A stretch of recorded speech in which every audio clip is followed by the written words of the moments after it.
વલસાડ જિલ્લામાં વરસાદી માહોલ છવાયો હતો। છેલ્લા 24 કલાકમાં તમામ તાલુકામાં વરસાદ નોંધાયો છે, જેમાં વલસાડ શહેરમાં 2.5 ઇંચ, જ્યારે ઉમરગામમાં 3.25 ઇંચ અને ધરમપુરમાં 3 ઇંચ વરસાદ નોંધાયો હતો। કપરાડા, વાપી અને પારડીમાં 1-1 ઇંચ વરસાદ નોંધાયો હતો।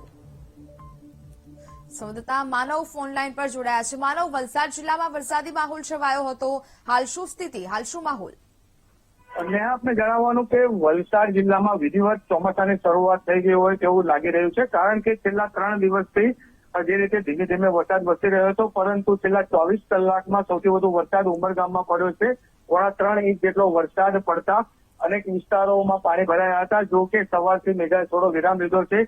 અને જો વાપીની વાત કરું તો વાપીમાં પણ 1 ઇંચ, પારડીમાં 1 ઇંચ અને વલસાડમાં મળસ્કે જે 2 કલાકમાં જે 1.5 ઇંચ જેટલો વરસાદ પડ્યો છે, એટલે કે કુલ 2.5 ઇંચ જેટલો વરસાદ વલસાડ જિલ્લામાં પડ્યો છે। વલસાડ જિલ્લામાં ખાસ કરીને વલસાડ શહેરમાં જે વરસાદ પડ્યો, જે મોગરવાડી ગરનાળું છે તેમાં પાણી ભરાયા હતા, એટલે વહેલી સવારે જે શાળાએ જતા વિદ્યાર્થીઓ અને નોકરી ધંધે જતા જે વિદ્યાર્થીઓ છે તેઓ અટવાયા હતા।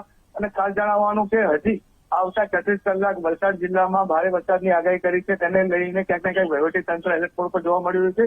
અને પ્રથમ સારા વરસાદ પડતા ધરતીપુત્રોમાં આનંદ છવાયો છે। જી બિલકુલ માનવ, જાણકારી બદલ આભાર।